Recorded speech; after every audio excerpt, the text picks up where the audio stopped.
us run very quickly through those things that brought us to the misery we are living in. The first thing is the preamble we have already seen. That preamble is the reason our land is occupied by Nigeria today, not by our will. And they've refused. After 114 years, they have refused to allow the owners to hold a meeting to meet among themselves and decide for themselves whether they want to be in union and how they're going to be in that union. That's the first complaint. So no matter what anybody is saying about constitution, that has to be fixed or not fixed. The complaint of those who are flying flags, the complaint of those whose life have been ruined is that we have not agreed to be in this union, contrary to the claim in the preamble of that constitution that we agreed. That's the first, in fact, that's 70% of the whole problem. Unless you solve that, you are not going nowhere. I'm not interested in whatever else you want to change in the document you impose on me. Let us accept that we have not met, we have not agreed. Let us go and sit down and agree. And if we can't sit down and agree, as at now, the fact that we have shown that that preamble and that constitution anchored on it is a forgery, is a fraud. The union that is defined by it, the union that is anchored on it is dead and gone. That constitution is gone. The union of 36 states, the amalgamation of 1999 is dead with it. And because the sovereignty is inalienable to the constituent components of Nigeria, that was why it took us 25 years to go slowly, so that nobody is in a position to fire at anybody or levy any war against anybody. The owners of the land have decided that they will dissolve this union and go with their portions to become either countries of their own or enter into another meeting that will not accommodate those who owe it a duty of faith. In the map you see, people who embrace Sharia owe it a duty of faith to kill you and I. We will not be in union with people who owe it a duty to their God to kill us. Those same people are feudalists. They embrace feudalism. In their worldview, all men are not born equal. And therefore, they are born to rule you. That was what consumed Abiola. That was what consumed Ironsi. That was what almost consumed Jonathan. They had to chase him out of the place. He wasn't one of those who could govern them. And they told us to our faces that only them can govern. Only them own your land. That is why you cannot dig in your ground and take the gold there. You can't take the oil you find. You can't work your pot. They have taken your sovereignty away from you and all your economic assets. They have taken the exclusive control of all the guns in the land on that exclusive list. So let's go back so that we can run through the document very quickly. In that preamble, the complaint is that we have not agreed to be in union. I'm not interested in any other discussion until we settle that. If we're not settling that, we will do whatever it takes to terminate the union. Anybody who will cling onto this constitution and say that constitution say, or that Nigerians, they want to decide for me in Port Harcourt, I tell you, whatever I find to do to that person, I will do. And even if it's my twin brother, he goes to join political party, PDP, APC, Labour Party, ABGA, all of them swear to defend and they subscribe to that constitution. That is the guarantee for the evil that has been happening to us since 1914. That's the current package. That's the current instrument occupying our land, like apartheid. And so all the political parties in Nigeria subscribe to that constitution. That's why they go to elections under it. And so whatever is happening to us, it is not necessarily the children of Uthman Danfodio or the descendants of Ahmadu Bello that are doing it to us. It is our own kinsmen that swear to defend and uphold that constitution, that go to election under that constitution, whether they are PDP or APC, when this matter will snap, and if our people are to be killed again in the manner that the Fulani is planning to do, armed with that constitution that gives them exclusive control, I tell you, my first line of targets, the people I will pursue to no end, are the ones from our territories who swear to defend and uphold this constitution, who go to elections under it, whether they are PDP or Labour Party or ABGA or APC, any one of them who swear, who is prepared to swear, who is prepared to contest election under this constitution is the #1 enemy, ahead of any Fulani man, ahead of any other person, any armed robber or kidnapper. Having said that, we come back, we've dealt with the preamble. Section 1 is where the federation is defined as the 36 states. What are these 36 states? The same thing as Berlin Conference that sat in Germany and partitioned Africa. That is how these 36 states came. Nobody discussed with the owners of the land where they wanted, how they wanted to federate. So you come from that 36 state structure and 717 local government areas. What does it do to me? How does it injure me? Of course, the one of preamble, you know the injury that is causing, that we are now in a union of master and servant against our will, our land taken, and people pointing guns at us. The one of 36 states, we have now become a permanent political minority. No matter how we manage, no matter how we quarrel, we are that minority because one region out of 4 and the Federal Capital Territory has become 19 states. They brought 704 local government areas in which Kano has 44 portions. Jigawa was carved out of Kano. It has 27 local government areas. Bayelsa, from where the money has to be taken every month to share in Abuja, has only 8 local government areas. Jonathan became president. He could not add one alphabet or subtract from the constitution. Therefore, for everything that has to be shared, Kano will get 44 portions. Jigawa, that was part of Kano until recent, get 27 portions. Between the two of them, 71 portions. But Bayelsa, from and they don't contribute a dime into that money that has to be shared. No. As it is with that, so it is with every other thing. 3 senators per state. So they have a standing majority. It is what the audio of Emum they described as a veto. What the British left behind for Ahmadu Bello is still in place. The Fulani, the Caliphate, has a veto over the rest of us in the union agreement. Yeah. In the union arrangement, which the constitution is supposed to be. And so that 36 state structure and the 704 local government areas that compound it, bringing up to 812 governments that we must finance every year, every month, from money that they do not contribute anything to. No matter who is president, they take 72% of everything that is on the table to be shared, and they don't contribute even 1% of it. That is what we are living with. Yes. And there's no money. When you have to finance, when we had only 5 governments, 1 federal government and 4 regional governments, there was money to provide facilities for the citizens. School, healthcare, housing, everything was going on. But when they now turned it into unitarism and created this number of centers, states, with governors living large, like heads of state, with even council chairmen living large, like so every month they gather 1.something trillion. The owners of that money cannot find money to feed. They cannot find money to send their children to school. They cannot find money to treat themselves when they fall ill. And people sit in Abuja holding on to this constitution as basis of union so that they can share trillions of blood money. My anger is not with the ones that impose it on us. My anger is with the ones who from our part swear to defend and uphold this fraud every day. We are shouting the way we're shouting now because it will soon come to be resolved. Very soon. They may not see people like me. When those who have been tormented, those who are running away from Nigeria, young people, whose lives have been wrecked and ruined. But you saw what happened to NSAS in Lagos. Young people thought they could protest something. The same people turned the fire on them. And then the next day, they came out to call them out to come and do election. And they say it's obedient movement. Hey. Neither Peter Obi, nor Patu Tommy, nor any of the church leaders that were mobilizing people to go to get PVC told them that the constitution by which the winner will govern them already rendered them slaves in their homeland. And that is what we say must come to an end. We go beyond 36 states. We then come to section 6, subsection 6, C and D.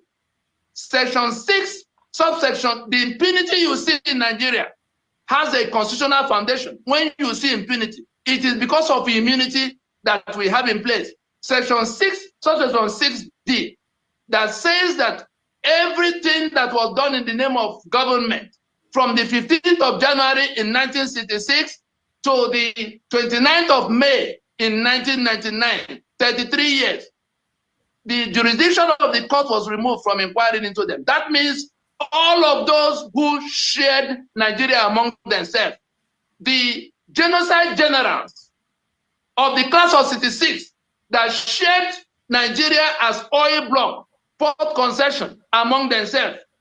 Everything that belongs to all of us was shared between them in that period of 33 years. Go and find out the title deed behind Otafam of Obasanjo. Go and find out the title deed behind all of what the rest of them in that class has, all of what they have across Nigeria. Go and find out how One, free export zone, got into the hands of General Shehu Yaradua, who then handed it over to Atiku Abubakar, his protege. So they took everything from everybody across the length and breadth of Nigeria. They are still sitting on it. They have more money than Nigeria can afford today because they've been accumulating it since they took it. And where we are now is that that section, this constitution that says the killing they did, it was in that period, of course, they did their coups and killed all of who they killed, Ironsi, the Igbos, the Biafra War, and all of what they did since after 1970, the indigenization decrees, and all of what they did to further sell the assets of the people to themselves. Go and find out how we came about Transcorp. Find out what Obasanjo's role in it is in it. They took over the electricity facilities, refineries were sold and resold among themselves, all of that. So in all of what they did in that period, nobody can question them. Even as the owners of the ones who were killed, the ones whose economic assets, the Niger Delta is still crying over the oil and gas assets that were taken by decree. Nobody can recover those things except this constitution goes down. We come from that to section 6, section 6D, 6C. That it was D I was talking about. So section 6C is where the government of Nigeria absorbed itself of responsibility towards the citizen. The whole of chapter 2 contains all the good things of life.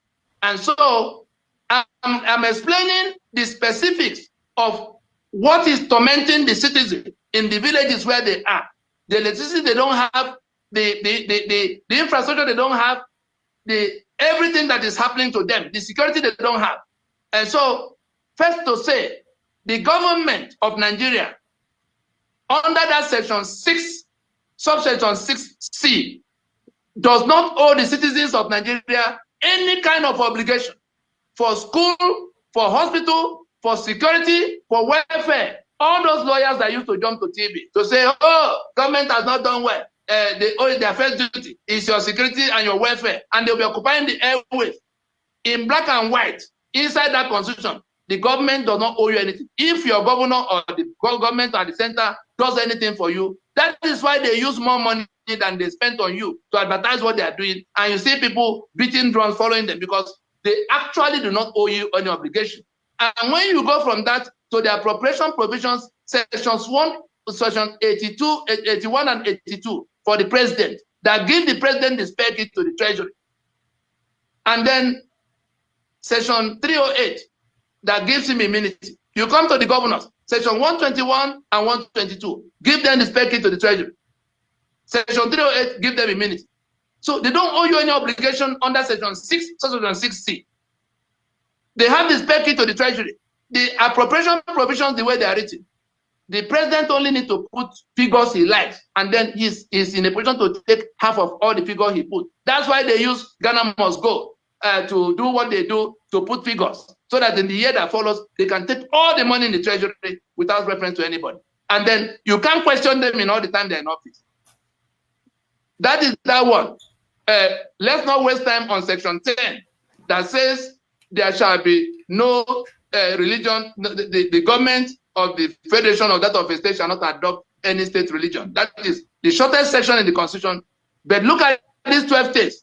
12 contiguous states simultaneously passed Sharia in year 2000. Their governors signed and they began to they formed Hizbah and began to implement it. Going by that section 10 of the constitution that said that expressly forbids adoption of state religion. Have these 12 states not seceded from the secular union of Nigeria? Because leading to independence, at the same time we adopted federation as a model. We also adopted secularity. Ahmadu Bello wanted Sharia in the northern region. J. Staka and the people from Middle Belt said no. Willings Commission settled it. They removed Sharia and allowed what they call penal code, so that those who are not Muslims can operate in the north. From that point in year 2000, that these 12 states simultaneously adopted Sharia. They have seceded from a secular union. What they are doing now is to invade us because we have challenged the constitution by which they will have held us down permanently. They now want to conquer us as basis of keeping the Nigeria. They are telling the outside world that Nigeria is an Islamic country. You saw the one that the interim president in Nigeria hosting OIC and all kinds of things, pretending Nigeria has become an Islamic country. We have no Nigeria anywhere if it is under this constitution that we're making that claim. Let people know that. So we say the appropriation provisions create and guarantee corruption that we see, guarantee the impunity we see. Then we come to the mother of all evils, the exclusive list. It is that exclusive list that takes away the arms and ammunition. No governor can issue one rifle under this constitution to anybody to organize security. Tell me how you are going to organize your security if you cannot touch gun. Tell me how you are going to enforce the laws you make as a state if you are a federating unit and you cannot enforce the laws in your own small jurisdiction without waiting for the one who are opposed to you to come from Abuja to enforce it for you. In a federation, it should not be so. You see them now trying to say they want to amend a constitution to make a state police. State police. That state police. Ninas is completely opposed to any piecemeal amendment, including for state police. Why do we say so? You go and do state police. You've not discussed how we came to the states. But people hang on to it to say, oh, it's our state. I'm an Ambrarian. I'm Imolite. I'm Bayelsan. I'm River. Just nonsense talk. You were called names by people who have divided you into manageable compartments without reference to you. And then you say you want state police. Okay, they give you. Where will you find the money to finance a police service when you cannot pay your civil servants the little salary they require now? You are offering them 30,000 and 40,000. You are not even yet paying it. But you can take 50 million, 60 million, 100 million with 200 million constituencies each of you. Buy vehicles for 160 million. But you are discussing a salary of whatever, that something that doesn't come to anything at all for the people who are doing the work. And so from that arms and ammunition, if the states go and get state police now, and their economic assets are still sitting in that exclusive list, where would they find the money to finance a police service? What you get from it is that the governor will be more than happy. He's already getting humongous allocations every month. He's more than happy to just get over, to get police to begin to torment his political opponents. And so it is in that setting that you are just going to waste everybody. You are going to worsen the matter tremendously if state police. That was why the IG said, let them not talk about it, how much more starting it. As it is no security will improve in Nigeria except this constitution goes down and we go to discuss how we can provide security in a federation. The units have to be in charge of how to organize their security with guns in their hands, because it is guns that Fulani use as they come in to kill them. From that, you go all the way down to the election that they have a centralized command over. The economic assets that are taken from everybody are all on that exclusive list. The electricity we don't have, that exclusive list. The refinery that is not operating doing anything for us, and now they stand on that exclusivity and give Dangote the exclusive right to do refinery for all of us. What an insult! You seize my oil and gas, you now give it to Dangote. You got the Mefele and the other lunatics to go to the treasury, take how many $1 billion, hand over to Dangote's private business to come and refine petroleum for me? That is madness. That project is not our project. It is the Caliphate project. And their 1967 allies, including the present president. That entire arrangement is sitting on the fraud that we are fighting to collapse.